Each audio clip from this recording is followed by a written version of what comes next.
नमस्कार, लोकसंदेश न्यूज मध्ये आपलं स्वागत आहे। मी अश्विनी। चला तर पाहूयाच्या टॉप 10 हेडलाईन्स। मराठीच्या मुद्द्यावरून मीरा रोडमध्ये निघालेल्या मोर्चात दिसली मनसे आणि ठाकरेंच्या शिवसेनेची एकजूट। अखेर मनसेने ठरवलेल्या मार्गावरूनच निघाला मोर्चा। अविनाश जाधवांसह स्थानबद्ध केलेल्या नेत्यांची सुटका।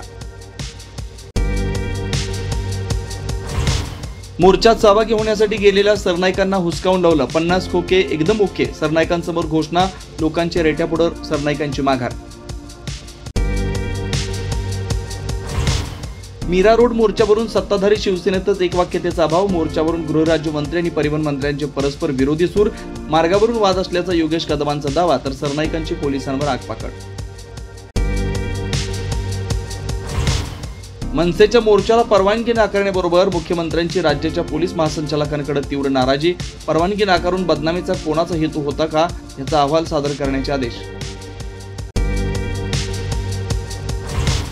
विधानसभेच्या विरोधी पक्षनेते पदाच्या मुद्द्यावरून विरोधकांचा सभात्याग। विधान भवनाच्या पायऱ्यांवर घोषणाबाजी, तर सरन्यायाधीशांकडे धाव घेण्याचा निर्धार।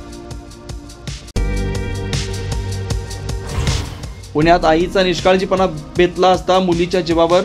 लहान मुलीला घरात ठेवून आई बाहेर गेल्यावर मुलगी सज्जावर उतरली। अग्निशमन दल कर्मचाऱ्याच्या प्रसंगावधानामुळे बचावली मुलगी। सरन्यायाधीश भूषण गवई यांचा विधिमंडळात सत्कार। मुख्यमंत्री फडणवीस यांच्याकडून गवईंबाबत गौरव।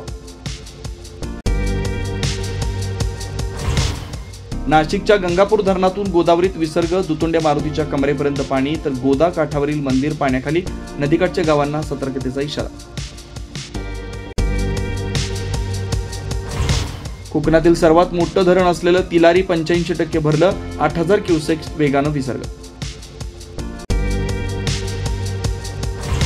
मुसळधार पावसामुळे भंडाऱ्यातील गोसेखुर्द धरणातून तब्बल 3,55,000 क्युसेकनं विसर्ग सुरू, तर गोंदियातील 21 मार्ग वाहतुकीसाठी बंद। शाळांनाही सुट्टी। अशाच विशेष घडामोडींसाठी आमच्या YouTube चॅनलला सबस्क्राइब करा, फेसबुकला लाईक करा आणि इन्स्टाला फॉलो करा।